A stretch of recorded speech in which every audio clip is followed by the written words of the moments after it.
李峰的确有这个自信，他也看出了白小纯的修为四不俗，可他不在意。十色火本身蕴含之力，足以让他无视太多同境之人。且身为炼魂师，斗法的手段大都与魂火有关。他相信对方只要不是在炼魂师的品级上与自己一样，那么就算修为相近，自己也是必胜。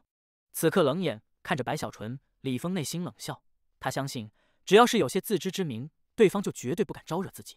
白小纯皱起眉头，看着嚣张的李峰，听着耳边传来的四周众人的惊呼，他觉得对方太招摇了。这种直接拿出一个十色火的行为，明显的抢走了自己的风头。这李峰修为结丹，可心性上居然如此。我辈修士讲究的是内敛含蓄，不可太过高调才对。且就算是高调，不该如此粗俗。白小纯暗自摇头，觉得这李峰与自己比较，差距太远了。琢磨着自己是应该一巴掌拍过去灭了此人呢，还是去用行动告诉那李峰什么才叫做出风头。他正考虑时，那两个黑山部的魂修居然又向着白小纯一拜，委婉的提出想要白小纯交还储魂塔。毕竟在他们看来，白小纯只是能炼制七色火的三品炼魂师，而那李峰却是能炼制十色火的三品巅峰。对比之后，高下立判。此刻虽提出了要求，可二人也不得不委婉一些，毕竟他们也不愿意得罪白小纯这边。这二人的话语，白小纯没有去理会，可偏偏一旁的周一星此刻干咳一声，也在白小纯身边低声开口：“此人不好惹呀，大人，要不我们放弃吧？”白小纯眼睛一瞪，心底不悦了。他觉得自己很有必要，不但让那李峰明白，更是要让这里所有人都明白，什么才叫出风头。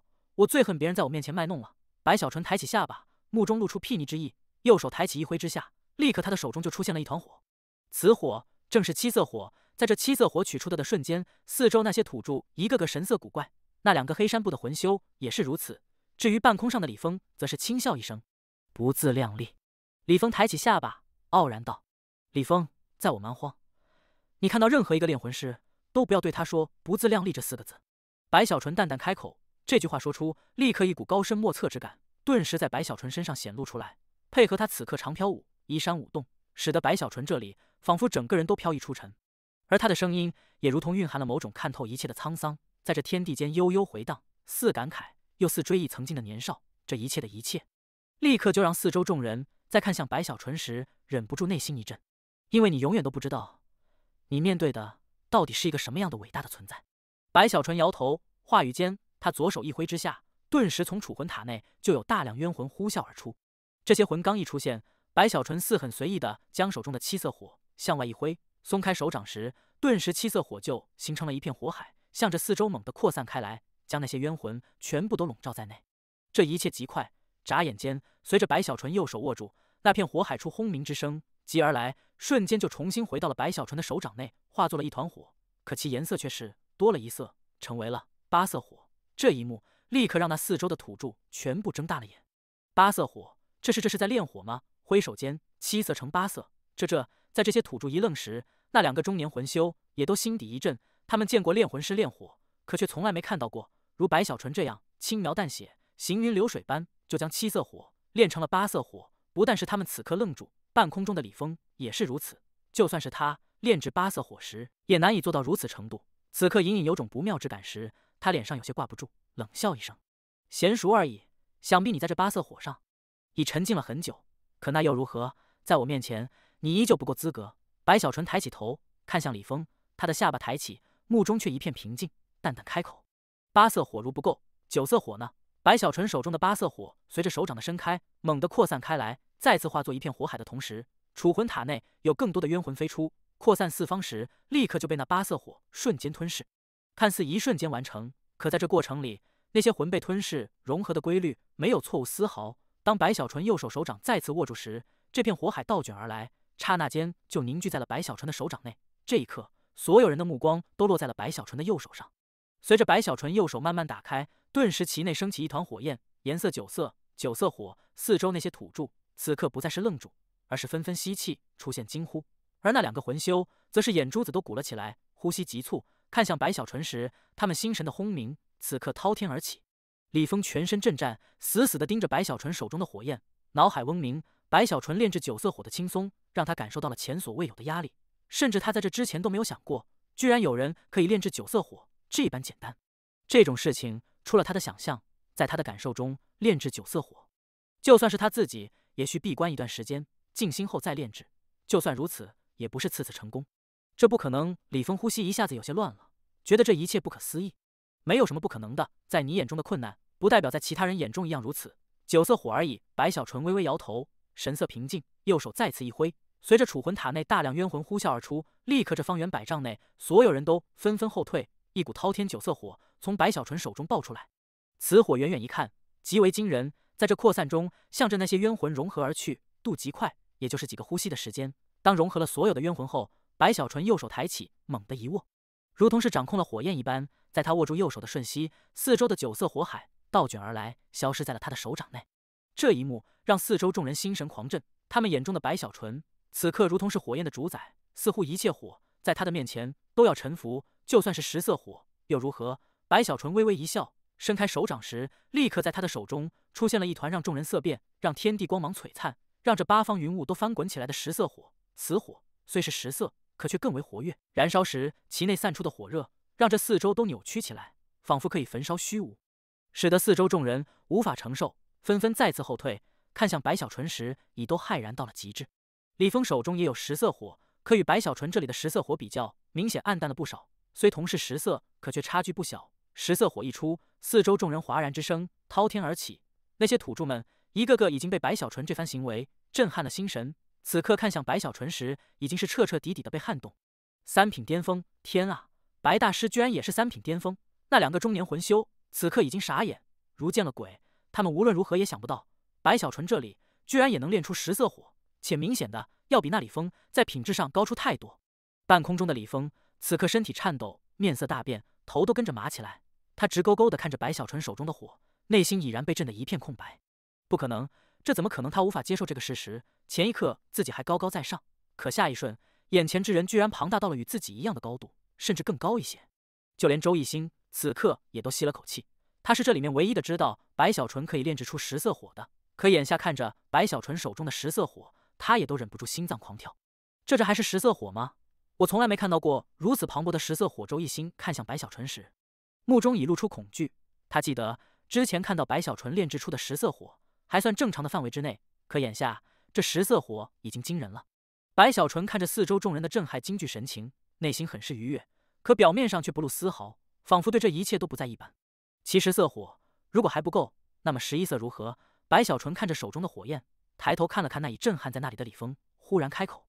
他话语一出，四周黑山部的那些土著一个个再次喧嚷起来，那2个魂修也是心神狂震，失声惊呼：11色火唯有黄品炼魂师才可以炼制出来。难道就在众人被白小纯这一句话引动时，半空中的李峰全身猛地一震，就连周一星也都吸了口气。不等这些人反应过来，白小纯目露神光，他也想尝试一下自己之前的判断是否正确。此刻神色严肃了一些，灵石刹那融入储魂塔内，猛地一震之下，顿时将这储魂塔内的几乎全部冤魂都震了出来。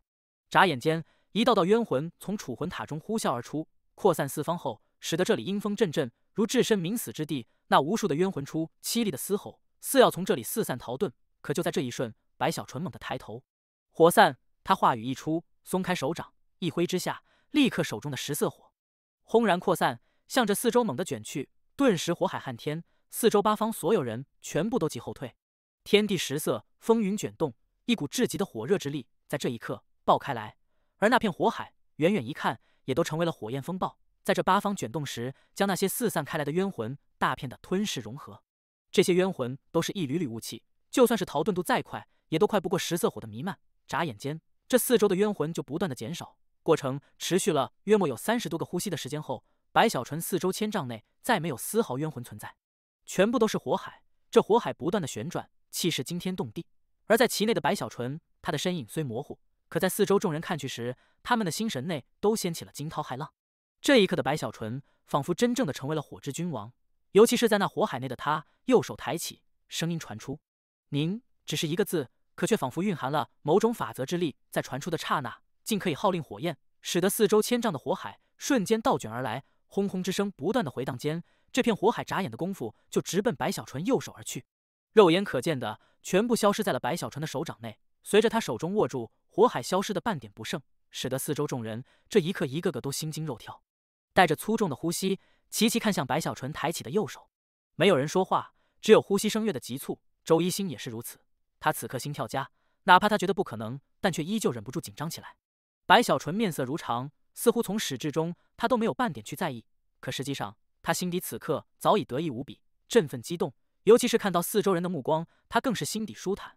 此刻故意停顿了一会儿后，这才慢吞吞地摊开掌心。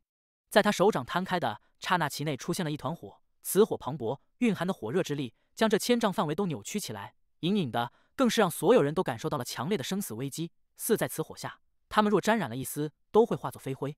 更是在这火焰出现的瞬间，苍穹隐隐有雷鸣划过，似此火引起了天雷异象，无数的目光在这一刹那都看向了此火，阵阵吸气声纷然传出，仿佛这火焰吸走了四周一切的光芒，使之成为这片天地内唯一的璀璨。与此同时，白小纯脚下的地面也都开始融化，似在这火焰下，一切都将不存在。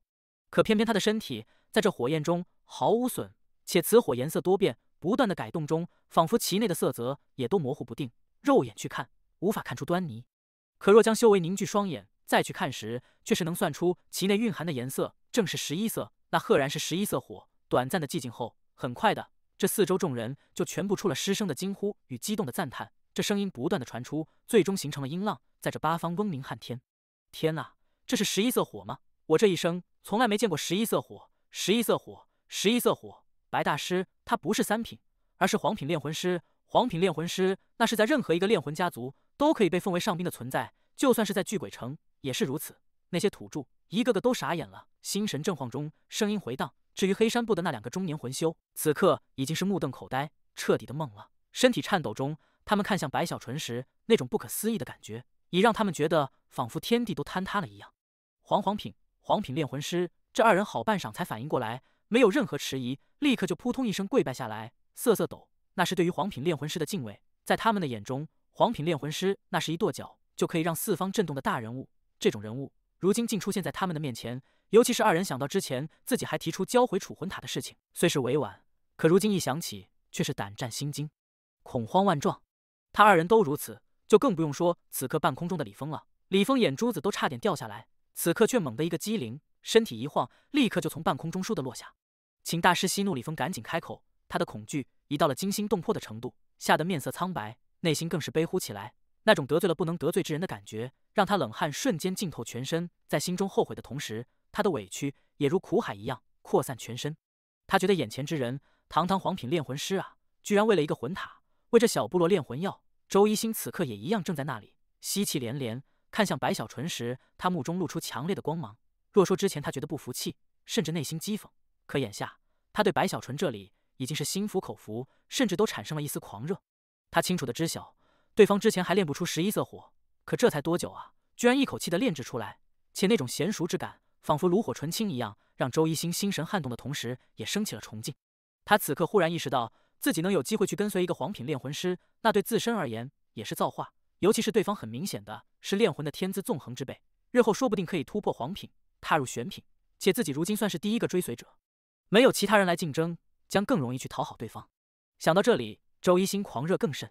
白小纯内心舒爽，享受着四周众人的神情，他轻咳一声，目光落在了李峰的身上。罢了，本尊岂能与你一般见识，不过是看你天资不错，想要告诉你，做人要低调。你看我如此厉害，什么时候高调过？白小纯说完，右手一挥，将那11色火收走后，转身袖子一甩，保持着下巴微扬的姿态，不理会众人，向着洞府走去。李峰心底苦笑，他听着白小纯的话语，觉得眼前这大师若是不高调，那么就不知道什么是高调了，可却不敢多言，只能感激的称是。不过心中在这一刻也升起了如周一星一样的念头，这位黄品炼魂师若能跟随在他身边，被偶尔提点一下，都是造化。若能时常请益，那更是。想到这里，李峰猛地咬牙，他知道散修的苦，平日里又接触不到黄品炼魂师，此刻好不容易遇到了，立刻就下定决心，不管如何也要巴结对方，争取能成为对方的追随者。有了这个决定后，李峰下意识地看向周一星，此人应该是那位大师的跟随者，也是我要约的目标。就在李峰看向周一星时，周一星也已有了决断，似有所察，也看向李峰，察觉到对方的思绪后，周一星立刻不悦，更有警惕。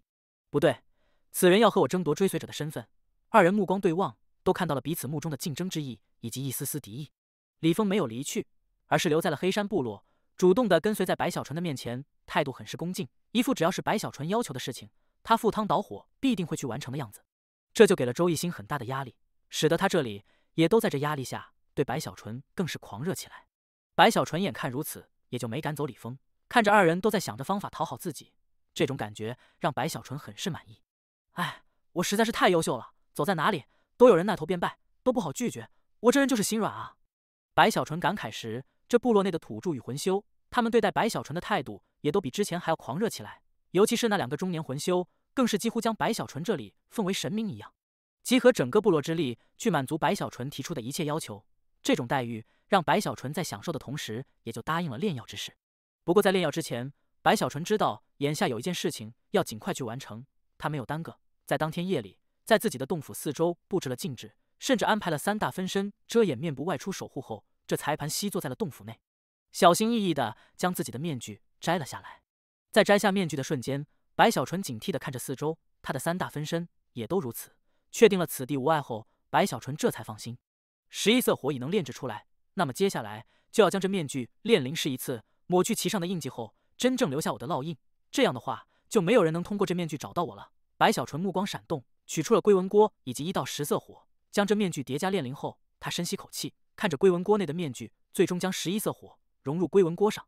顿时，龟纹锅散发出强烈的光芒，这光芒不再是银色，而是金色。金色之光眨眼间就将洞府映照，一股似幻天改日般的气势在这金色的光芒内隐隐散出，虽只是一丝，可也让白小纯这里心神震动。好在这不是他第一次用11色火炼灵，在那幻境内他已有了经验，此刻定气凝神，等这金色光芒全部被龟纹锅吸收，那些灵纹都闪耀金芒时，白小纯立刻就将面具扔到了锅中。一定要成功，这面具很重要。白小纯有些患得患失，在面具扔到了锅内后，他立刻凝望，顿时就看到龟纹锅上金光再次明亮耀目，璀璨无边，仿佛化作了无数的金丝，直奔面具而去。速度之快，仿佛编织一样，直接就将那面具覆盖笼罩。阵阵轰鸣声在这一刻传遍洞府四周，那面具肉眼可见的竟融化了。随着融化，很快的竟化作了一滴乳白色的液体，散发出阵阵清香。这香气扑面而来，白小纯闻了一口，立刻就精神一振。炼灵11次可以回溯本源，当年的树叶成为了大树，此刻这面具居然成为了一滴。在白小纯这里震惊时，这滴乳白色的液体已飞速的凝固，很快的居然成为了一颗珠子，如同珍珠一样，散发出柔和的光芒。而在这珠子上，此刻忽然出现了1道熠熠生辉的金纹。很快的，龟纹锅的光芒暗淡下来，直至完全消散后，白小纯的呼吸有些紧张，将这枚珠子拿在了手中后，他立刻就感受到了其内蕴含的一股如迷幻般的气息。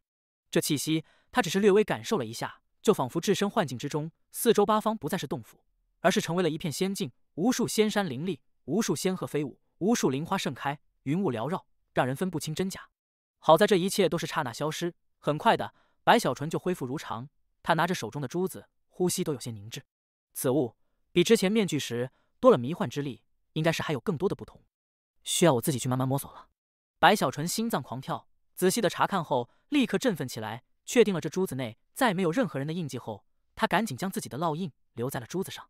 这白色的珠子一闪，一种与这珠子间仿佛存在了一丝联系的感觉，让白小纯顿时一阵狂喜。成了，之前的面具我就没有这种感觉。白小纯哈哈一笑，拿着珠子在自己眉心一拍，立刻这珠子消失在了他的通天法眼内。与此同时，他的容颜模糊，刹那又清晰后，已不再是白小纯自身的面貌，而是重新化作了白皓。这一刻的他看起来浑然一体，没有丝毫的破绽，无论是魂的波动，又或者一切端倪，都消失得无影无踪。如果说之前这面具戴上后，一些大能之辈如半神或许能看出些许不同，那么眼下就算是半神也都看不出来了。就在白小纯这里将这面具化作的珠子抹去了曾经的印记，留下了自己的烙印的瞬间，距离此地很是遥远的蛮荒内有一座惊人的城池。这城池金色庞大无比，如同一条金色的巨龙，有阵阵威严之意，笼罩四方，仿佛可以镇压一切。此城正是蛮荒内的葵黄城。此刻在这葵黄城中心区域的半空中，云雾缭绕，隐隐可见，似乎在苍穹内似乎还有一城，那里正是皇宫所在。于这皇宫内一处极为奢华的大殿中，有一个老者盘膝打坐。这老者衣着华贵，容颜不怒自威，似身居高位，一眼可绝万万人生死。而他的修为更是深不可测，远远一看，仿佛一尊神奇。他的双眼在白小纯那里抹去印记的刹那，猛地睁开，露出让人望之生畏的金芒，似心绪不宁，修为更是出现波动。这波动立刻就扩散皇宫，使得整个皇宫都震动起来。消失了老者陷入沉思时，忽然皱起眉头，抬手一挥，立刻这大殿的门无声无息开启。大殿外有个中年男子正瑟瑟发抖地跪拜下来。大天师，陛下受惊，让小的过来问问，什么事让大天师动怒？修为起了波动，陛下胆子太小了，算算时间，他也该去闭关了，提高一些修为也好，增加一些胆量。传老夫旨意，陛下欲闭关10年，今天就开始吧。老者淡淡开口，说完重新闭目，不再理会。此刻，在鬼王城势力范围内，黑山部落中，白小纯感受了一下自己的面貌，心满意足地召回了3大分身，看了看储魂塔后，他拍了一下，顿时其内就飞出了不少冤魂。这些魂物刚一飞出，白小纯右手猛地抬起，一捏之下，如有吸力，将那些魂物瞬间凝聚在了手中后，在其内一色火即将出现的瞬间，他猛地阻断，伸开手掌时，出现的不是一色火，而是一枚如晶石般之物。这就是魂药。白小纯看着手中的晶石，感受到里面有阵阵魂力波动，研究了半晌，觉得这魂药很是神奇。炼制起来倒也简单，难的是多色火的炼制，只要能炼火，就可以炼魂药，就是不知能不能用炼丹的方式，使得这魂药更好一些。白小纯想了想，取出丹炉，将这魂药扔在丹炉内，再一次炼制，可却没有什么大用，无法让魂药的效果更好。甚至白小纯不死心，还拿出了一些丹药，与魂药一起去炼，耗费不小，终于做到让魂药内融入一些草木的药物。可白小纯衡量之后发现有些得不偿失，没用啊！虽能融入一些药物，可数量无法太多，在修炼上难以起到什么太好的作用，且花费精力不小，不划算。除非是放入一些毒气，还可勉强有用处。白小纯这才遗憾的放弃，心底觉得有些可惜。这被改动后的魂药，外表看不出丝毫变化，除非是炼药大师，否则的话也看不出内部的改动，可以说是很完美了。毕竟在蛮荒这特殊的环境内，以草木炼药之人几乎没有。研究之后，白小纯不得不放弃了打算在魂药内融合丹药的想法，虽觉得可惜，但这属于2种不同的体系之药，无法深层次的合二为一。也罢，能融入一些毒气也是好的，说不一定以后什么时候就可以用得上。白小纯安慰自己一番，继续炼制魂药。毕竟答应了这黑山部落，白小纯觉得自己做人光明磊落，说一是一，于是在接下来的一段时间，沉浸在了炼制魂药中。所有魂物都由黑山部落提供，且这黑山部落已经够可怜的了。白小纯有些心软，也就没去克扣太多。数日后，500份下品魂药就被白小纯顺利的炼制出来。看着眼前这些魂药，白小纯心满意足，大有一种自己已经很厉害的感觉。就算是短时间回不去长城也没事啊，我有这炼制魂药的本事，在这蛮荒内一样可以横行了。白小纯沾沾自喜道，感慨之时，越觉得自己实在是太优秀了，走在哪里都可以吃得开。或许这就是我最大的优点了吧。白小纯深吸口气，闭上眼睛，正陶醉时，不由得想到当日迷宫传送中，所有人都被传送出去，神算子、宋缺、赵龙他们应该没事吧？是不是也一样被传送走了？不知他们几个现在如何？白小纯忽然很期待能在这蛮荒中与他们相遇。这么一想，他立刻就觉得自己在这蛮荒内不孤独了。畅想一番后，白小纯低咳一声，摸了摸自己脸上的面具。这段日子，他还有一个收获，就是现这面具的掩盖气息的效果，不仅仅是对自己有用，甚至在炼火上也都将那多色火的波动隐藏得一干二净，哪怕他在这里炼火，外人也都察觉不到。是个好宝贝啊！白小纯越觉得这面具不错，此刻沉下心来，不再去想面具的事情，而是拿出储魂塔打量一番。将这500份下品魂药交给黑山部后，就算是完成了交易。这里虽还不错，可却不是久留之地啊！白小纯目中露出沉吟，他琢磨着自己一方面要想办法回长城，另一方面则是争取弄到15色火以上的配方。更重要的是，他觉得自己必须要寻找天人魂了，否则的话，自己永远也无法突破金丹，踏入元婴。都怪那该死的红尘女！一想到将自己弄到如此地步的罪魁祸，白小纯就咬牙切齿，琢磨着自己总有一天要让那红尘女以及陈鹤天知道自己的厉害。白小纯喃喃低语后，又看向面前的储魂塔。此塔他之前只是临时扫过，没有看得太过具体。此刻魂药炼完，他静下心来，准备仔细的观察一下，最好能找到此物能储魂的原理。他神识蓦然散出，在这储魂塔内仔细的观察，半晌之后也没看出什么端倪之处。这魂塔内有大量的灰色雾气，使得白小纯的灵识无法穿透太多，一切都是模模糊糊，若隐若现。虽如此，可大致还能看清，更是明显的感觉到这储魂塔中蕴含了浓郁的岁月之感。这雾气太多了，不让我看是吧？你这小小魂塔，看我怎么收拾你！哼哼，此塔既属于我了，最好用炼灵之法去荡涤一次，不管其内是否藏着别人的印记，都一次性的直接抹去。白小纯目光闪动，面具的事情让他对这些别人给予的法宝之物有了很强的警惕心。此刻虽说没有看出什么端倪，但他还是散出了分身。一方面让分身外出搜集所需冤魂，一方面又下令周一星与李峰，同时还让这黑山部继续送来大量冤魂。数日后，在白小纯这3路旗下中，终于又凑集了一份炼制11色火的材料。在这一天的黄昏里，他于这洞府内再次炼制11色火。随着11色火的出现，白小纯没有半点迟疑，用他的龟纹锅将这储魂塔直接炼灵到11次，金光闪耀。储魂塔的颜色彻底改变，不再是灰色，而是如水晶一样玲珑剔透不说，其上一道经文更是散出阵阵磅礴之力，完全改变。眼下此塔，就算是那些强大的炼魂师也都会心动。拿着水晶魂塔，白小纯美滋滋地将自己的印记烙印在上，感受着那种与此塔之间明明的不可被割断的联系后，他这才完全放下心来。现在这魂塔就完完全全属于我了。白小纯哈哈一笑，灵石再次融入魂塔内去仔细查看。这一次他惊喜地现，塔内的雾气竟消失了，一切通透。他的灵石在内扫过，将这魂塔看得清清楚楚。可就在这时，白小纯忽然轻咦一声，神色都严肃起来，目光一闪后，灵石全力展开，大范围地涌入这魂塔内。在这魂塔深处，之前被灰雾遮盖，使得白小纯没有看出端倪的地方，此刻在白小纯看去时，他竟看到在那里居然有一道禁制封印。这封印很轻微，若不仔细去看，根本就看不出来。封印白小纯第一个想法就是黑山部的人找死，这分明是要坑自己的样子。可很快他就觉得不对劲，这禁制封印给他的感觉似与这魂塔一样，都很古老。沉思片刻后，白小纯目光一闪，想要尝试去打开这封印，看看其内到底有什么。可尝试之后却现，这封印似乎是由死气构成，想要开启，需庞大的天地灵力冲击才可。而以白小纯如今的修为，根本就打不开。有意思，这看起来很寻常的储魂塔内，居然存在了这么一个古老的封印。白小纯收回灵石，摸着下巴沉思片刻后，忽然目中露出明亮之芒。想要打开，需庞大的天地之力冲击我，虽修为不够，可是不代表我没有办法。小小魂塔，让你看看你家白大爷的手段。白小纯一拍储物袋，光芒一闪，竟从储物袋内直接取出了一个大桶。这大桶足有1人多高，5尺多宽，刚一拿出，就有浓郁的灵力扑面而来。桶内居然装着满满一桶通天河水。这是当年白小纯在逆河宗时，因那面具闹鬼般作乱，吓得他取来用于浸泡面具之物，后来连他自己也都忘了这件事。此刻这魂塔需要庞大的天地灵力去冲击，他这才想起自己储物袋内还放着如此宝物。通天河水在这蛮荒内算是稀罕之物，我有这么一大桶，不说最富有，也算是大财主了吧。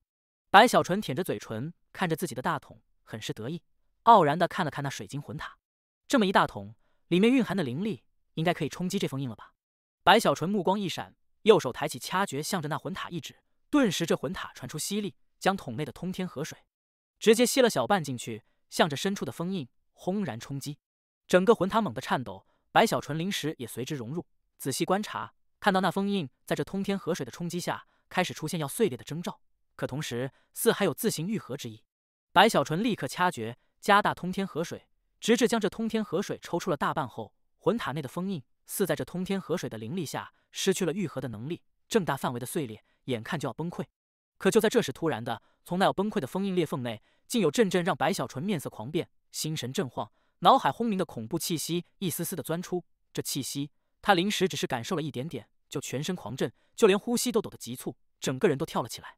这时白小纯尖叫一声，立刻掐诀，阻止那些通天河水的冲击，用了全力，将魂塔内的通天河水全部抽了回来。好在他动作快，随着魂塔内的通天河水被抽出，那封印才没有继续崩溃，可却失去了恢复之力，保持着一个残破的状态，似只要再加一把力，就可以将其彻底破除。白小纯调整了下呼吸，面色不断变化，他不断吸气，直勾勾地看着眼前的魂塔，目中露出恐惧。那气息给我的感觉，完全过了我所遇到的一切天人与当初在迷宫试炼之地感受的炼灵21次的树叶所散出的气势极为相似。这是凌驾天人之人，那莫非是半神？天啊，这里面到底封印了一个什么东西？白小纯口干舌燥，心跳急，半晌后，小心翼翼地将灵石再次融入魂塔内，胆颤心惊地慢慢靠近那被封印的区域。从他的灵石内看去，这片区域的封印弥漫了裂缝，似乎稍微碰一下就会崩溃的样子。白小纯在外迟疑了一会，感受着从这裂缝内散出的丝丝气息，这气息让他更紧张了。完了，我又闯祸了！白小纯都郁闷了，颤抖中琢磨着，不能就这么的离去，怎么也要去看看才是。于是狠狠一咬牙，控制自己的灵石，再次靠近，顺着其中一道裂缝，慢慢进入到了这封印内部。没敢进入太多，可只是进入了一部分，也足以让他感受到了这封印内的大致。这里竟然存在了另一层空间，在这片空间内充满了灰色的光，在那光芒的深处，赫然盘膝坐着一个老者。这老者满脸皱纹，没有头，身上居然缠绕着999条由符文幻化出的铁链，将他死死地封在这里。从其身上散出的气息，明显的越了天人太多太多。在白小纯感觉，这老者仿佛神奇一样，全身上下散出让他颤抖的威压。这是半什么塔外的白小纯屏住呼吸，透过灵石看着眼前这一切，他觉得不可思议。此刻心惊肉跳，生怕引起对方注意，小心控制着灵石后退，内心已经想好了，这魂塔他不要了。就在白小纯灵石后退的瞬间，这老者忽然睁开了眼，他的双目如太阳一般，在睁开的刹那，他的身体似乎有些改变，竟不再是人形，而是化作了一条赤色的三头巨蟒。这一变化立刻就让白小纯惨叫出声。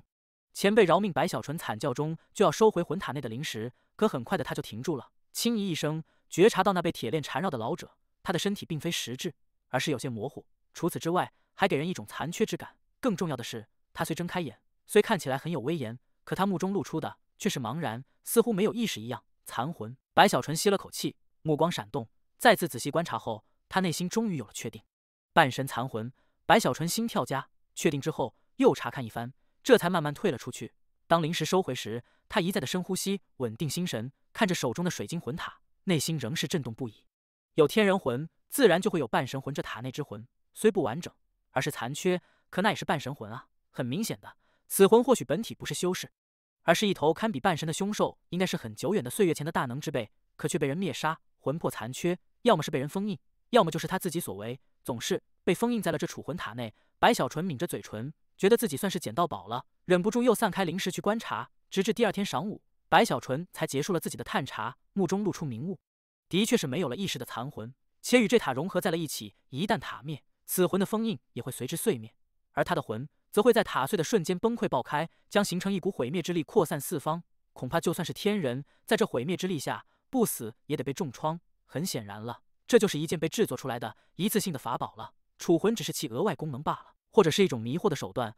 白小纯心神震动，他无法想象到底是什么样的存在，居然能将半神的残魂拿来制作出这么一件一次性的法宝。他有些匪夷所思，此刻看着手中的魂塔，甚至有种不真实的感觉。这么一件足以威胁天人的宝物，居然这么容易的就在了自己手中。这种感觉没有让白小纯觉得高兴，反倒有种汗毛耸立之意。是巧合吗？白小纯沉吟，回忆自己被传送到了蛮荒后所遇到的一切事情，越想他越是觉得有些不对劲。沉吟片刻后，白小纯收起魂塔，缓缓抬头后，立刻召唤黑山部的那两位魂修前来。那二人很快就来到白小纯洞府内，不知白小纯这里因何事召唤，都很紧张，赶忙拜见。你们给我的魂塔是从何处得来？白小纯没有废话，目光如闪电，盯着二人的双目后，直接问道。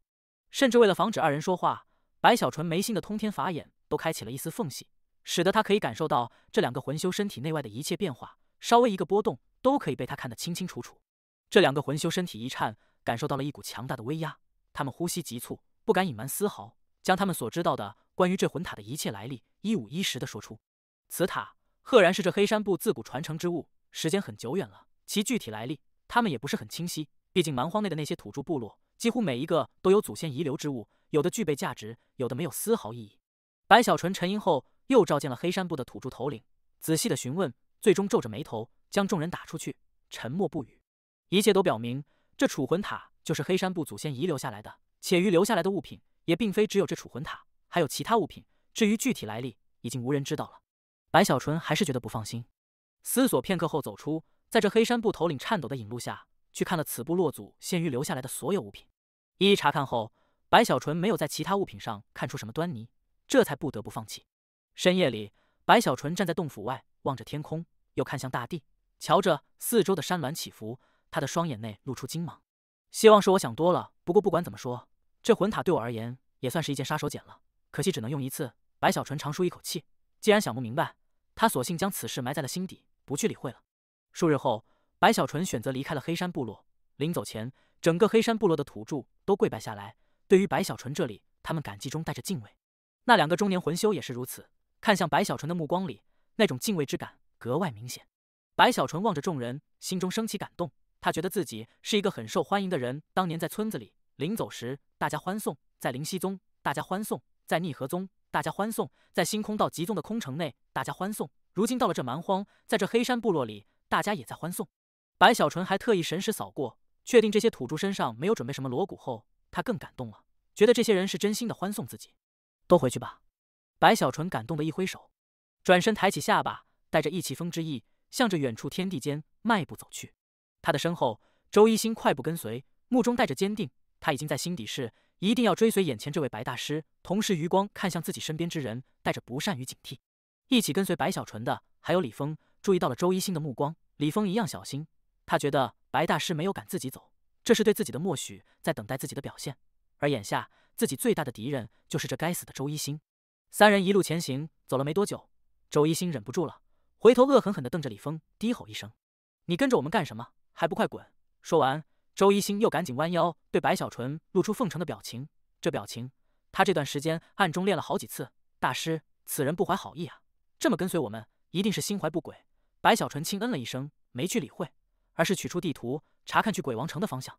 李峰一看周一星如此污蔑自己，顿时急了，连忙抱拳：“大师千万不要误会，小的没有这个心思，而是对大师崇敬，想要成为您的追随者啊。”李峰赶紧开口，他是真的希望能抱住白小纯的大腿，这样以后说不定能获得对方的提点。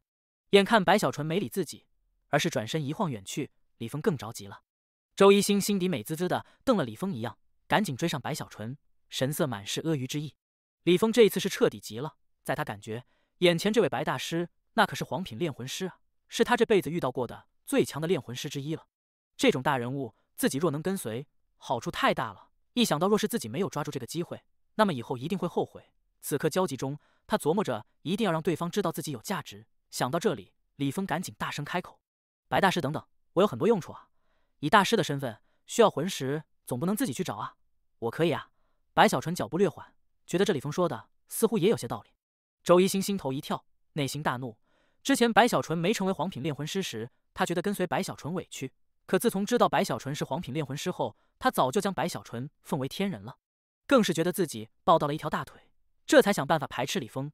眼下听这李峰居然无耻的要干自己的活儿，顿时大吼一声：“我也可以！”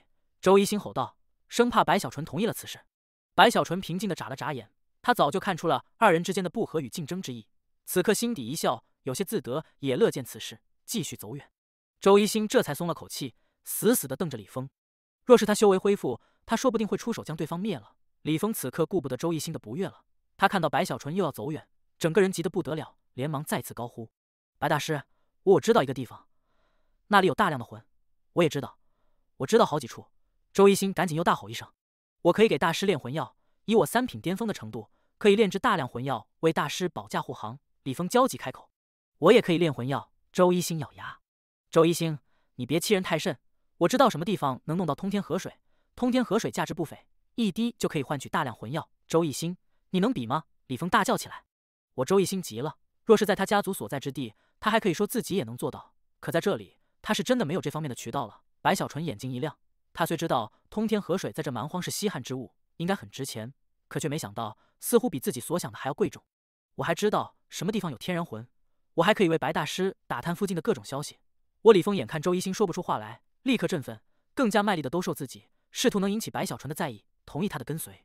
周一星眼睛都红了，气得呼哧呼哧的，正要反驳时，忽然面色一变，看到了身边的白小纯，此刻竟脚步猛地一顿。在周一星内心咯噔一声时，白小纯已转过了身，眯着眼看向李峰：“你刚才说你知道什么地方有天人魂？”眼看白小纯回头，李峰顿时激动异常。听到白小纯的话语后，他没有丝毫迟疑，赶紧抱拳深深一拜。回白大师的话，在下的确知道天人魂的消息。传闻巨鬼城内，巨鬼王手中就有天人魂。除了巨鬼王大人外，巨鬼城内3大炼魂家族，传闻一样都有天人魂。白小纯皱起眉头，琢磨着这李峰说的这些话与废话没什么区别了。哼，巨鬼王那可是半神强者，他手中的天人魂岂能随意送人？至于那3大炼魂家族，传闻而已。周一星看到白小纯皱眉，立刻心中一喜，知道这是一个反击的机会，赶紧落井下石道。李峰冷冷地看着周一星，冷笑起来，再看向白小纯时，则是神色恭敬无比，立刻开口：“我岂敢蒙骗白大师？巨鬼王大人的不说，那3大炼魂家族中，其他2个家族到底有没有天人魂，我也不敢确定。可其中有一个家族，我可以用人头担保，他们有天人魂，因为我曾经是那个家族的客卿之一，曾在举行盛典时，荣幸的远远的见了一次天人魂，其样子似一片沙土，刚一拿出，那种天人的威压就扩散八方。”李峰将自己所看到的全部描述一遍后，白小纯目光一闪，这种天人魂就算是再蛮荒，也都是至宝之物，不是什么人都可以看到的，甚至太多的人连天人魂长什么样子都不知晓。可这李峰的描述很符合天人魂的样子。若他所说是真，这应该是一个土属性的天然魂了。我如今有火木水，还差金与土。白小纯怦然心动。你说的那个家族是哪个家族？白小纯目光炯炯，问道。王城东郊白家。李峰迟疑了一下，为了能跟随白小纯，他一咬牙说了出来。白小纯一愣，觉得李峰说的这个家族有些耳熟。仔细一想后，他双眼猛地睁大。王城东郊3大炼魂家族白家，这不就是白浩的家族吗？白小纯心下明了，越发心动了。可这样的家族，身为巨鬼城3大家族之一，很有可能存在了天人老祖啊。白小纯舔了舔嘴唇，心动之余也有迟疑，可他没其他办法了。天人魂，他是必须要获得，且以白浩这个身份，无疑在获得此魂上将更有利一些。在白小纯这里纠结时，李峰也很紧张。他这一次将白家的事情说了出来，不管怎样都算是得罪了白家。若是白小纯这里不理会他，他只能放弃跟随了。且他虽在白家作为客卿一段时间，可却对白浩没有什么印象。毕竟白浩的修为只是筑基初期，且在其家族内明显不得志，自然也就不会被李峰这样的3品巅峰的客卿注意了。白小纯思绪翻腾，思索片刻后，颤着心狠狠一咬牙，不管成不成，我都要去尝试一下。况且我有半神塔事情暴露后，面具又可变化其他样子，小心一些，应该不会有生命危险。白小纯想到这里，越发的对红尘女愤恨于心了。一想到都是红尘女逼得自己不得不去天人魂结因，白小纯就切齿痛恨。都怪那红尘女，这小娘们，你给我等着，等我白小纯厉害的那一天，一定收拾你。还有陈鹤天。白小纯深吸口气，有了决定后，同意了李峰成为自己的追随者。一行人急速前行，向着白家所在之地飞去。途中，白小纯不断的在脑海里思索白浩储物袋内的那些古简，更是想到了白浩的死亡之事。而他一旦用白浩的身份回去，必定在白家内掀起一些风波。也罢，说了有机会会为你报仇，这一次若真有可能，我会帮你查出仇人。数日后，当快要靠近白家范围时，白小纯脚步停顿，他琢磨着回白家不适合带着李峰与周艺兴，于是安排2人在白家附近修行，等待自己召唤后，单独1人向着白家飞去。他的修为也已然改变，看起来不再是结丹大圆满，而是回到了与白浩一样的筑基初期，飞行的速度也缓慢下来，一切表现都符合白浩的身份。而他的面孔此刻露出一副沉默寡言的样子。这白浩是个庶子，在家族不受重视，这一切在白小纯觉得都很符合真正的白浩在九死一生后回归家族的模样。此地距离鬼王城已不是很远，处于鬼王城的东部，这一大片区域都属于白家所有。说是家族，实际上其规模之大，看去时如同一个小城。此城通体紫色，如同一尊大印烙在地面上，四周各有龙蛇雕像蔓延而出，似要飞天一般，更是顺着龙蛇雕像形成了白家城的4个大门，四周更有阵法隐隐环绕，在那阵法上还散发出阵阵威慑之力，笼罩整个白家城的同时，也使得此地相对独立。甚至在走入这片区域后，白小纯立刻就感受到了有一道道目光从不同的位置向自己这里凝望过来，好在只是看了一眼就挪开。这白家必定有天人老祖，白小纯内心一震，感受着阵法之力，渐渐靠近了白家城池。祝台儿生日快乐！该死的，我还是我吗？白小纯觉得自己变了，变得让自己觉得害怕，变得危险了。这里可是有天人老祖啊！我居然还敢来此地，准备虎口夺食，去偷天人魂。白小纯揉了揉眼睛，可惜没有触摸到眼泪。这种苦命人欲哭无泪的感觉，让白小纯这里内心连连叹息。他琢磨着，这要是换了以前的自己，是打死都不会来此地的，可眼下竟主动的来了。都怪那红尘女与陈鹤天，我是被逼的该死的。我发起火来，自己都害怕。白小纯心底打气，可却没有别的办法了，只能定下心神，装出一副沉默寡言的样子，向着白家城池走去。这白家身为巨鬼城3大炼魂家族，有护族阵法，此阵说不定可以判断其族人血脉身份，也不知我这面具能不能行，应该可以吧。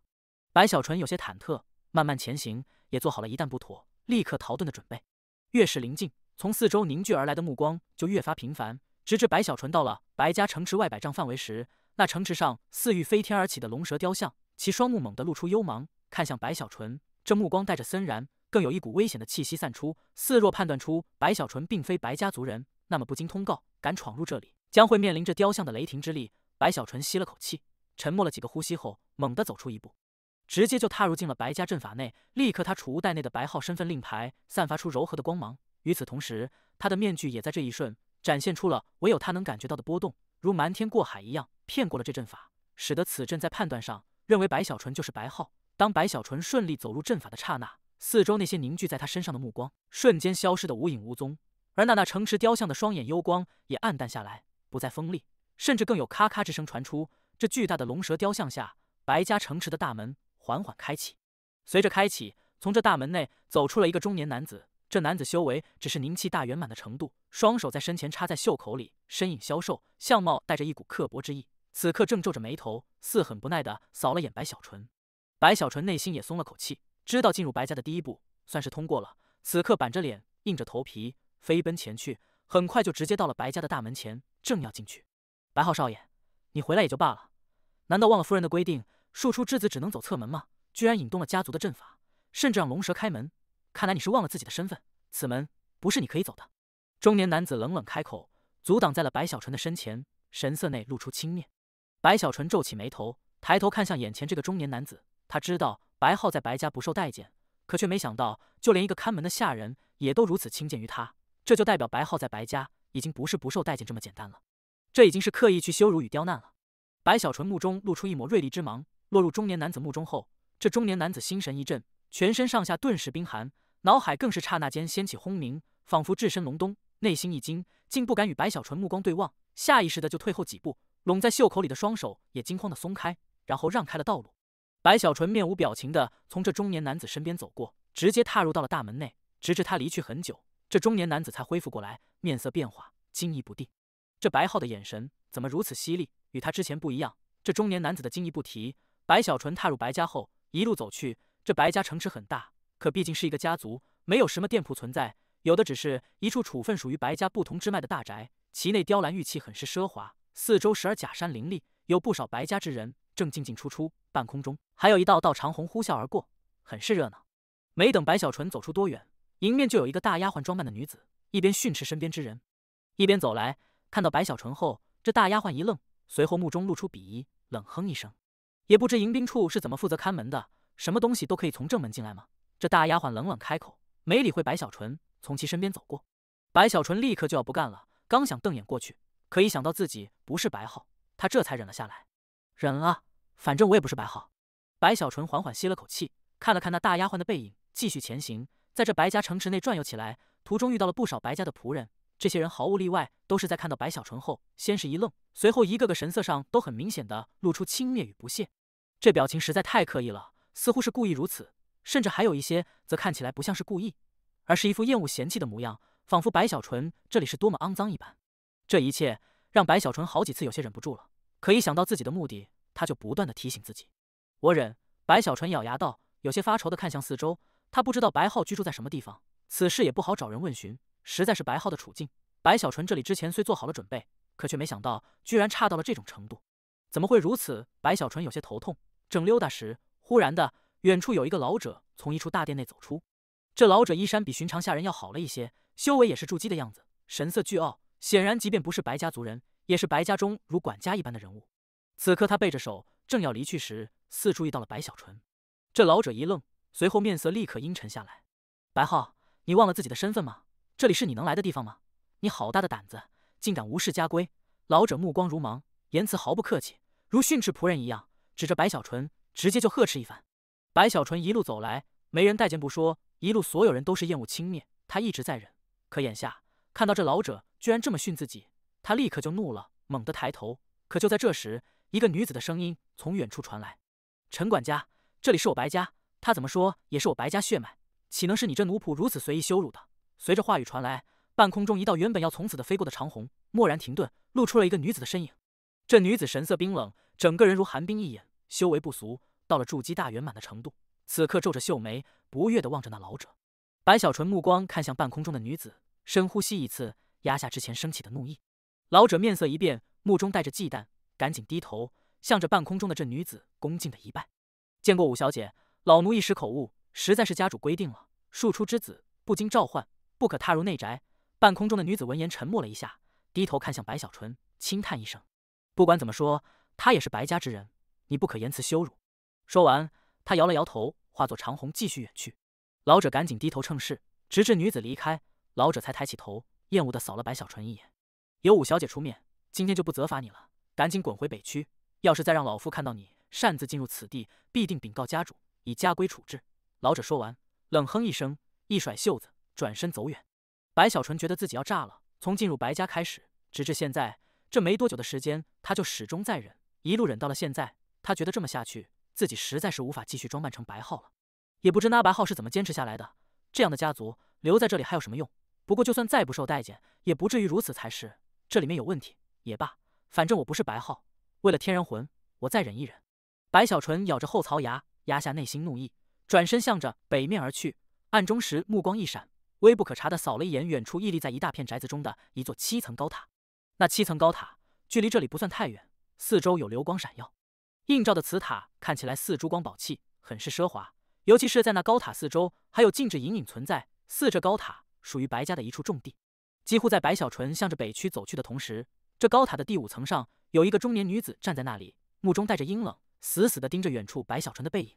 这中年女子衣着华贵，编织的丝线都是灵丝形成，绣着9条凤凰，更散出阵阵温养之意，如同宝器一样，似可让人容颜滋养。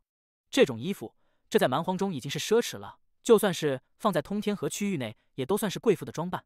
而这中年女子虽年纪略大了一些，可却保养得很好，身姿凹凸有致，皮肤吹弹可破，不说是绝色，可其诱惑力比之那些妙龄女子不遑多让，甚至还多出了成熟的风韵。此刻，这女子正死死地咬着牙，看向白小纯背影的目光里带着浓浓的怨毒。就在她看去的同时，很快的，她的身后就有一个黑衣男子急而来。这男子全身充满了煞气，尤其是双眼更是带着红芒，整个人如一把出鞘的利剑。到了贵妇身后，男子低头恭敬一拜：“见过蔡夫人。”“你不是说白浩那小杂种已经死了吗？”蔡夫人头也不回，依旧盯着正在远去的白小纯的背影，一字一字的开口：“是的，此子中了我的灭绝魂印，心脉已断，虽被他传送逃走，使得我没有亲眼看到他的尸体，不过我可断定他必死无疑。”男子冰冷开口，似极为自信：“必死无疑，好一个必死无疑！那你看看他是谁？”蔡夫人怒极而笑，右手抬起一指远处白小纯的身影。那黑衣男子一愣，上前几步，顺着蔡夫人所指看去，立刻就看到了白小纯的背影。一眼之下，他面色一变，眼睛都睁大了。不可能！黑衣男子一脸无法置信，目瞪口呆。我不管可能还是不可能，总之今天就杀了他。蔡夫人说完，转身就要离去。蔡夫人，杀此子简单，可这里是白家，今天的话有些麻烦。黑衣男子迟疑了一下，他实际上很不理解，这蔡夫人就算与这白浩不和，有利益之争，可也犯不上如此着急。你不知道，这小杂种根本就不是人，他是一个妖孽。妖孽，我不管你用什么办法，总之用最快的时间杀了他，绝不能给他成长的机会。蔡夫人声音都尖锐起来，呼吸急促。半晌之后，察觉自己失态，他深吸口气，一言不离开此地。黑衣男子沉默。蔡夫人说的妖孽之言，他有些不理解，不过中了他的灭绝魂印，居然还没死，这就让他也产生了一丝兴趣。说起来，这白浩也的确有些本事，在我的安排下，甚至在我出手中都可被他逃出去，竟还没死，居然还敢回来。不过上一次你大难不死，这一次我倒要看看你如何还不死。黑衣男子冷笑，转身时从他的身上赫然散出一股结丹的气息。高塔内的一切，白小纯不知道具体，这里禁制不俗，除非白小纯亲自踏入，否则的话临时去查看必会引禁制。不过他虽不知道这里面的对话，可那一男一女的身影已暗中落入到了他的眼内，对方那目中的不善与杀机也被他清晰的察觉。有点意思。白小纯冷笑，向着北区走去，很快就到了白家城的北部。此地属于偏僻了，不再奢华，而是一片如民居之地。这里居住的大都是奴仆，世世代代卖身于白家不说，其中绝大多数都是老弱病残、面黄肌瘦。四周也很脏乱，看起来与之前的东区差距太大。不过在这里，那些轻蔑与厌恶的眼神却是少了很多。走在这如贫民窟般的地方，白小纯再次感慨白浩在白家的地位。浩哥，浩少爷。白小纯正走着，此地不少人在看到白小纯后都露出惊喜，纷纷上前，那神色内的真诚与东区反差极大。显然在这里，白浩更受欢迎，甚至不需要他去寻找自己的住处，这里就有几个孩童在看到白小纯后，兴高采烈地在他身边簇拥着他，到了一处很残破的房屋前。这屋舍摇摇欲坠，似随时可以坍塌的样子。好在整个白家有阵法笼罩，雨水落不下，否则的话，这屋舍根本就遮不住雨水。走入房间，白小纯看着四周，叹了口气。这房屋里只有一张床，连张椅子也都没有，这对一个筑基初期的修士而言，有些不可思议。别说是在蛮荒了，就算是在通天河区域，一个筑基修士也都可以享受到比这里高出太多的待遇了。这白浩是筑基初期，可在这白家里怎么会这样呢？白小纯虽对白浩有些了解，可具体的细节却不知晓。此番来到白家，哪怕他有了准备，可还是觉得这里面不对劲。除非是这白浩自己愿意这样，又或者他不敢不这样，那么想要杀他的会是谁呢？方才那一男一女，白小纯眸光闪动，他自然看出了高塔上那女子的衣着，显然地位极高。想了半天，白小纯的线索太少，很多事情无法连在一起，他只能摇了摇头。白浩啊，我虽有心帮你，可你也要给我一些线索，让我知道在你身上到底生了什么事情吧。白小纯叹了口气，盘膝坐在那残破的小床上，没有立刻闭目打坐，而是临时散开，查看四周。这是他养成的习惯，在陌生的地方，谨慎才是保命之本，更是掐诀间，准备在这四周布置一些外人看不出来的禁制。可就在白小纯临时散开的瞬间，他忽然眼睛一凝，猛地低头看向不远处角落里的地面，神色微动，走了过去，蹲下身子仔细的观察。这一处地面看起来很是寻常，没有什么不同之处。可白小纯方才在临时查看四周时，却是隐隐感受到这里似乎有术法残存的波动。这波动很轻微了，似存在了一些时间，怕是再过几个月就会彻底消散。若非是白小纯这里融合了3个天人魂，有了3大分身，连带着他的灵识也都如暴增了3倍后，虽因不是元婴，灵识无法蜕变成神识，可在敏锐上已经不弱于寻常的元婴神识了，否则的话，怕是也看不出来。观察一番后，白小纯目中有神光掠过，这里曾经有人施法时间应该不是很久，几个月前，且看这样子，似用术法抹去了这地面上原本的一些痕迹。白小纯看着地面，心中好奇，忽然眉心猛地出现一道裂缝，通天法眼在这一瞬蓦然展开，紫光刹那散出，被白小纯控制在眼前这片地面的区域上，不外露丝毫。这一看之下，白小纯立刻就判断出来，这被抹去的痕迹应该是一片字迹才对，有意思。白小纯喃喃低语，身体瞬间出现重叠虚影，3大分身在这一刻全部在他身体上重叠出现，一一睁开通天法眼后，顿时4重通天法眼刹那间同时开启，紫光一瞬璀璨到了极致。好在白小纯之前有准备，使得这紫光没有露出污涉，外人无法察觉。而他这里在这4重通天法眼下，终于恢复了一些这地面上被抹去的字迹，虽恢复的不多，可也能让他看清大概。这一眼之下，哪怕是以白小纯的修为与定力，也都在这一瞬忍不住惊呼失声。这求魔的铁杆挪亚方舟道友今天生日，祝生日快乐。至今还记得求魔写到最后道友的原话，大意是身体出了问题，亲情的付出，所以当时看到求魔的结尾，感触最深，谢谢支持，祝身体健康。什么是火？在我的研究中，火并非一种物质，与水不一样，它更像是一种肉眼乃至灵识的表象。火应该是与气息一样，继而与虚无中的某些奇异的存在融合，从而形成。之所以能被看到，那是因为光，我们看到的是光亮，而多色火一样如此，那么就又有了新的问题。什么是魂？为何魂能燃成多色火？白小纯呼吸渐趋急促，竟然粗重起来，双目睁得老大，心神如被强烈吸引，死死地盯着自己恢复出来的这些字迹。虽只是一部分，可却让他这里在看到后，脑海如电闪雷鸣，一瞬竟有种朦胧的顿悟之感，整个人吸气不断，再次惊呼起来。这白小纯使劲抿着嘴唇，他从来没想过，居然有人将火研究到了如此地步。且看这字迹描述，似乎是留下字迹之人在思考时随手写下。最重要的，这些关于火的研究，让白小纯脑海掀起大浪的同时，也仿佛打开了一扇大门，使得他心神震动。与自己炼制多色火的过程结合后，他整个人猛然间似豁然开朗。是了，我炼制多色火的确是这个样子，火不是如水一样的物质，而是一种表象，或者说是一种现象。它从某种意义上说是虚幻的，与水的实质存在不一样。白小纯努力的沉静呼吸，心下却彻底动容。他觉得留下这字迹之人极为不俗，在火的明悟方面堪称惊才绝艳，直叫人惊为天人。甚至他原本炼制出11色火后，尝试炼制12色火的思绪，也都因这一段字迹受到了强烈的冲击，让他隐隐觉得似乎自己再仔细的钻研一下，或许就可以炼制出12色火。这是白小纯无论如何也都没想到的，这对他而言不斥为一次造化。他赶紧加大修为，4重通天法眼之力再次叠加，立刻继续看去。可后面的很多内容都模糊，无法恢复过来，让白小纯这里不由得心急。尤其是他看到在最后，这留下字迹之人竟是在推演15色的配方，甚至都推演了小半后，白小纯彻底的感到震撼了。这怎么可能？白小纯整个人呆住，目光死死的盯着那篇字迹上最后的几句话：火有高温，更有神秘之力，此温与力分外焰、内焰以及焰心。以我的推演之法，虽没有15色火的配方，可推演出来不是很难。16色火、17色火又如何？20色火，我也有一定信心可以推演得出。可惜我修为太低，就算是推演出来又有何用？我也炼制不出来。不过我还是想要去推演一下，我想要让父亲知道我不是废物，我也有用。我不想去争夺什么的，我只想让父亲能多看我几眼。这就是这段笔记的最后几句话，那言辞里的狂傲以及自信，还有自卑与苦涩，白小纯感受得非常清晰。居然能推演多色火配方，白小纯感慨之余激动起来，猛地起身，动用自己的通天法眼，去附近的地面寻找。在这房间内找了一圈之后，白小纯整个人焦急了。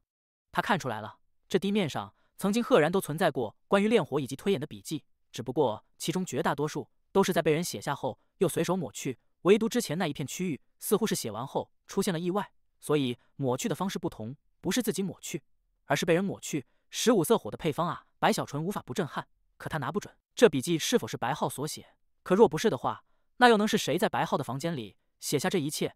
可如果真的是白浩，那么这白浩修为虽低，可其在炼火上的感悟已经到了惊天动地的程度，甚至超出了白小纯太多境界，这已经是研究到了极致了。不对啊，若真是白浩，他只要显露出这方面的才华，在这白家必定是一飞冲天，怎么可能不受待见？白小纯抓了抓脑袋，想不明白。半晌后，白小纯才站起了身子，在这房间内走来走去。片刻，他猛地抬头，目中露出精芒。不管是不是白浩所写，这笔记若是完整，必定有15色火的配方。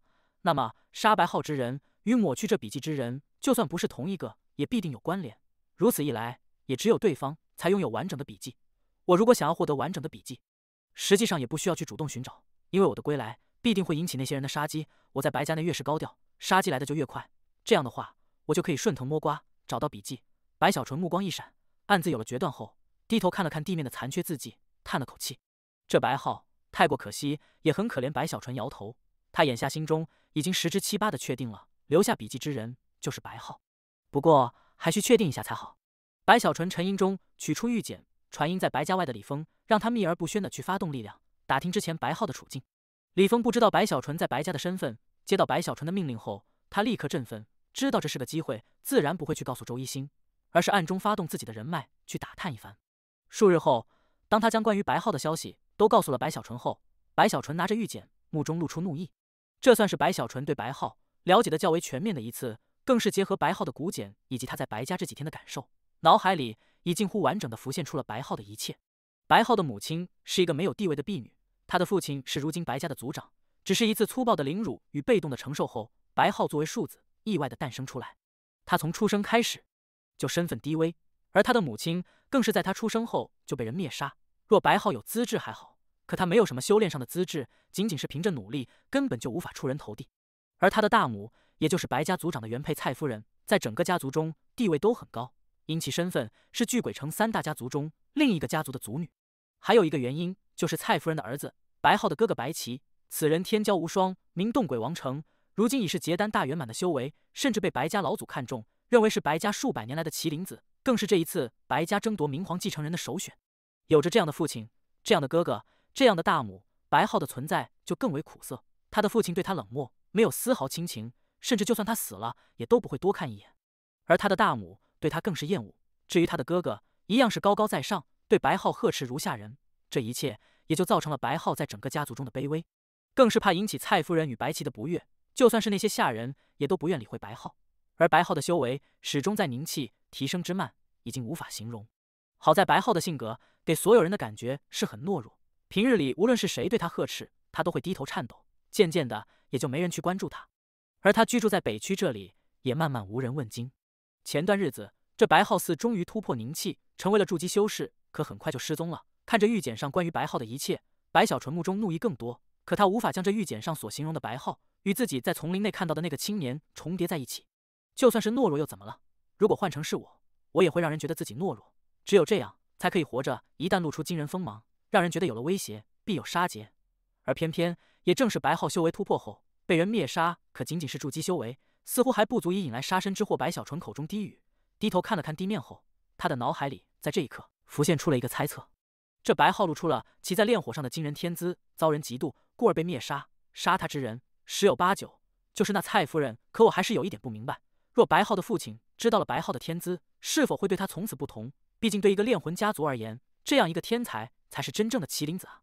白浩有没有将他的炼火天资告诉他的父亲呢？若是没告诉的话，也就罢了。可按照白浩的笔记所写，他是很渴望去告诉他父亲的。他是要将15色火配方研究出来后拿给他父亲的。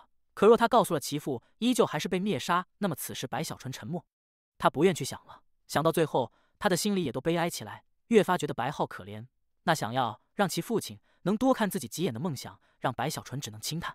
白浩，我曾答应过你，我们既有缘，你的仇我会给你报的。而如今，你的炼火之法对我触动极大，我也不占你便宜。你虽陨落，那我收你在民间，做我的大弟子。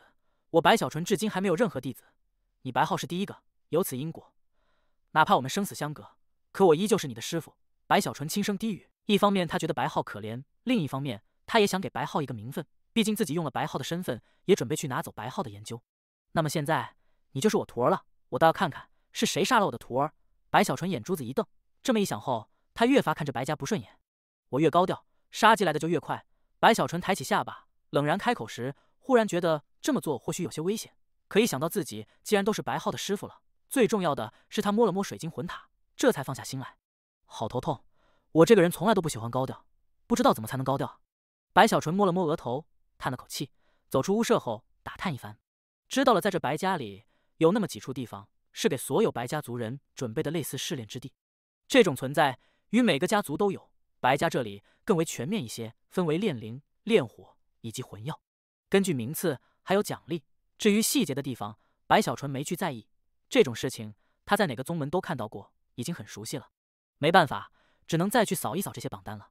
白小纯摇头，大有一种自己堂堂金丹大圆满，却要与一群筑基小朋友玩耍的感觉。带着这种感觉，他兴致勃勃，甚至满心期待的赶紧飞出，直奔距离自己最近的炼灵榜而去。很快的就到了这白家的炼灵榜，这里有一座石碑，上面列着名字，四周环绕一些炼灵房。与星空道集宗比较，这白家的榜单在规模上小了太多，可白小纯不介意。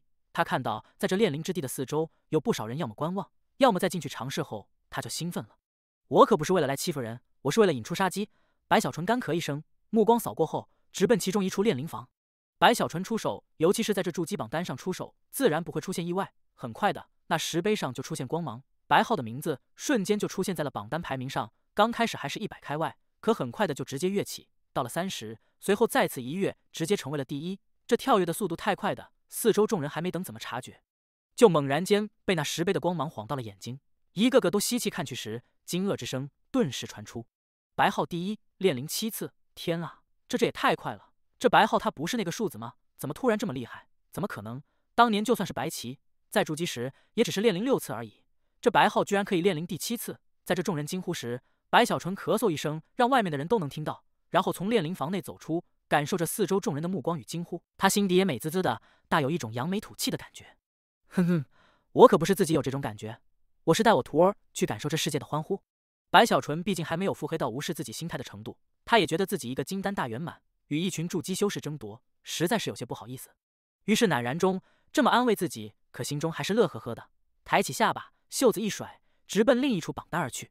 那是魂药榜，此地族人比炼灵榜要多了不少，毕竟炼灵太难，而魂药相对来说要简单一些，毕竟白家是炼魂家族，在这方面的修炼上有其不俗之处。在这魂药榜上排名最高的，赫然已达到了一炷香内炼制27份下品魂药的程度。白小纯看了一眼后，意气昂扬的直奔魂药房。很快的，发生在炼灵榜的一幕幕于这魂药榜上再次出现。当一炷香过去后，白浩的名字瞬间就出现在了魂药榜的第一位，尤其是他炼制的下品魂药数量居然达到了50份，这种程度已经是骇然听闻了。筑基中能做到这一点，在所有人看去都是无与伦比。瞬间，在这魂药榜四周的族人全部都在看到后不敢相信，惊呼之声猛地就传遍四方。第一50份，这不可能！这白浩我知道，他什么都不是，怎么会一跃成为第一？不一定，这才叫不鸣则已。一鸣惊人，众人议论纷纷中，白小纯也走了出来，看着四周情景，他心底有些快意。浩儿，你若有灵，能看到这一幕，不用太感谢为师了。你放心，一切有为师给你做主。白小纯内心念叨着，大摇大摆的继续向着炼火榜飞去。有关白小纯在炼灵榜的排名，此刻也传来过来，顿时这四周更是人声鼎沸，甚至那些白家的族人在这震惊中纷纷将这消息传出。很快的，整个白家不少人都知道了此事，自然也传到了蔡夫人的耳中。杀了他，一定要杀了他，绝不能让他崛起。白家的东区，那高塔的下方有大一片奢华的阁楼，其中一处阁楼内，蔡夫人目中露出强烈的杀机，一把将身旁的花瓶狠狠地摔在了地上。在蔡夫人的面前有一个青年，这青年面色阴沉，衣着一样华贵非凡，模样更是俊朗，正是白浩同父异母的哥哥白棋。此刻他看了眼地上的花瓶，又看了看那目中杀机弥漫的母亲，缓缓开口：“母亲大人息怒，区区一个杂种而已，不用放在心上。别人不懂，你还不懂吗？他的炼火之法，你难道没有看？”蔡夫人猛地抬头望着自己的儿子，怒气依旧。若是让你父亲知道了他的天资，对你的威胁太大，此子必须要死。蔡夫人咬牙，可那青年听到后却笑了笑：“母亲多虑了，之前您派人灭杀白浩之事，不是天衣无缝，更无法瞒过身为族长的父亲。可他事后说什么了吗？事前阻止了吗？”青年淡淡开口。他话语一出，蔡夫人愣了一下：“这等小事也不需要母亲操心了。这白浩既要跳起来，我现在去把他压下来就是。”青年摇头，似很不在意，转身离去。直至青年走远，蔡夫人才深吸口气，若有所思，可还是觉得不放心，立刻取出玉简，传音一番：“今天夜里我就要他死。”阁楼外，白起嘴角带着冷笑，手中拿出古简，自然有人告诉他白浩的方位。在得知白浩去了炼火榜后，白起笑容里带着满不在乎的轻蔑与强烈的讥讽，向着炼火榜飞去。“我会让你知道，你的一切努力，一切要证明自己的行为，在我的眼中不过是一巴掌就可拍到脚底的小把戏。”此刻的白小纯正心情愉悦，乐呵呵地向着炼火榜所在之地急速飞去。他的身后不远处有不少白家的族人都跟随而来，一个个都目露探寻与期待，心神震动不已。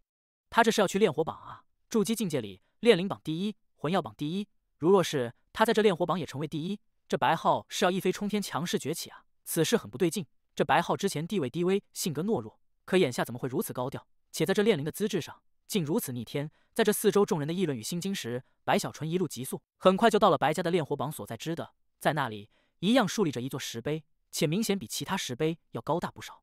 石碑下依旧是环绕着3圈炼火之房。此刻在这里，白家族人众多，还有不少仆从之人也都到来，显然是之前听说了关于白浩的事情，都赶来此地观望。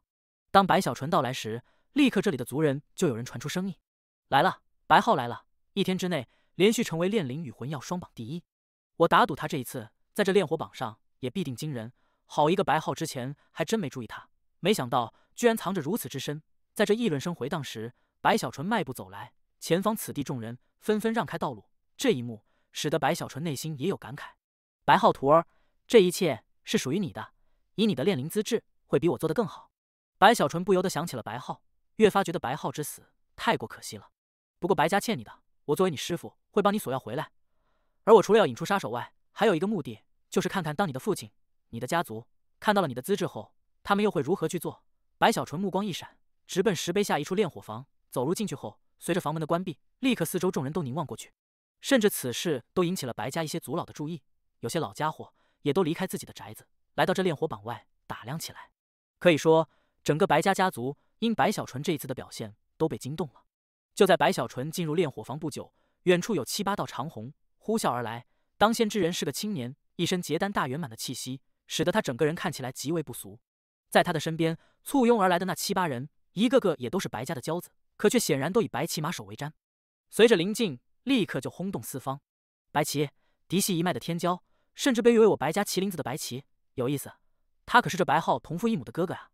炼火榜四周的白家族人与那些仆从，一个个目光闪动，纷纷让开。还有不少族人，则是在看到了白旗后，立刻目中露出狂热。对他们来说，白家就是白家这一代的骄阳，是他们追捧的白家少族长。几乎在白旗来临的一瞬，这些目中露出狂热的族人就纷纷上前拜见。可人群内还有一些族人冷哼中露出敌意。这些人都是白家各个支脉的族人，与嫡系之间本就存在了不和，尤其是各个支脉的骄子更是如此。此地好热闹，有人能告诉我这里出了什么事情吗？白旗临近后，脸上露出笑容，先是向着那些来拜见自己的族人点头，随后目光扫过四方，眼看此地竟凝聚了足有数百人的规模，他内心的不悦更多了一些，可表面上却不露丝毫。少族是因白浩之前试炼榜单成为第一，此刻又来试炼这炼火榜，大家才来观望。他前方那些目光狂热的族人中，立刻有人恭敬回答：“哦，白浩们，看来我那不成器的弟弟让大家都很关心。也罢，我这个作为哥哥的，也要在这里去祝贺才是。”白旗淡淡开口，声音传出时，不少人在听到后都目光一闪。白旗与白浩的关系，众人都心知肚明。就在这时，突然的炼灵石碑上猛地有光芒闪耀，白浩的名字瞬间出现在了第一的位置上。他的名字后清晰地标注着七色火，七色火。这显然是白小纯刻意控制下的一个成绩。毕竟白浩是筑基修士，他虽要高调行事，可却明白若过犹不及，反倒会出现不好的效果。而七色火已经是极限了，这是3品炼魂师的标志。筑基中的3品炼魂师，这本身就已经是极其罕见，足以轰动八方了。别说是在白家，就算是在巨鬼城内，也都会让不少人震撼。七色火，这白浩他居然是3品炼魂师！天啊，这怎么可能？我知道很多结丹族老也都不是3品炼魂师，四周众人无论是嫡系还是支脉，全部都在看到七色火的标志后心神狂震，议论之声顿时回荡，就连那些来临的族老也都在看到这个成绩后为之动容起来。眼看众人如此，白起面无表情，可内心的不快此刻更多了，就连目光也都沉了下来。在这众人的骚动中，白小纯从炼火房内走出，他听到了四周的声音，心底有些满意，琢磨着自己的高调，应该差不多了。以3榜第1的成绩，足以让那欲杀白皓之人抓狂的加速展开行动，同时也可以去试探一下那位白家族长的态度了。几乎在他走出的瞬间，立刻这四周众人的目光很多都刹那落在了白小纯身上，那些目光里有羡慕，有复杂，有吃惊，种种情绪都有蕴含。还有白起那里也是在这一刻看向了白小纯，目中的冰冷内还带着一丝厌恶。这目光顿时就引起了白小纯的注意，他扫了一圈后一样看向了白起。尽管这是他第一次看到这白皓的哥哥，可他通过对方的修为与眼神，立刻就判断出了此人的身份。白起吗？白小纯眯起双眼，站在那里一言不发。四周众人渐渐也都看出了端倪，一个个也都安静下来，望着这对兄弟二人。不少支脉的族人神色内露出感兴趣之意，显然是想要看看这兄弟二人在这一刻会出现什么样的变故。很得意吗？在这四周安静的同时，白起望着白小纯，淡淡开口。他修为结丹大圆满，仅仅是气势就足以碾压四周八方。此刻声音回荡，更是如天雷一样，刹那间就轰鸣天地，震得不少人都连连后退。3榜第1的确是一个很好的成绩，白起平缓说道，似在祝贺，可目中的冰冷却看不出丝毫祝贺之意。白小纯眼中金芒一闪，依旧看着这白起，想要看看此人到底要说些什么，与白皓的关系如何，此刻也能看出究竟了。可是白皓，你这件事情做得太过了，别人不知道你，我作为你的哥哥，我还不知道吗？凭着你的实力，怎么可能会有这种成绩？分明是不知用了什么手段，作弊偷取而来，你太让人失望了。白起淡淡开口，右手抬起时，取出他的身份令牌，向着那炼火石碑一指。顿时，那炼火榜上排在第1位的白皓名字，刹那间就模糊起来，很快就消失不见。赫然是白起凭着他的少族身份，在这炼火榜上直接抹去了白皓的名字。这一幕顿时让四周众人全部一愣，随后忍不住喧哗再起。作弊！我就说嘛，这白皓之前孱弱无比，怎么会一下子就崛起？原来是作弊，有意思，是不是作弊？谁知道呢？在这四周声音回荡时，白起依旧面无表情，冷冷地看着白小纯，只是那目中的厌恶，此刻换成了轻蔑，似在用目光去告诉白小纯，你的一切努力，在我看来，只是一巴掌就可拍在脚底的小把戏。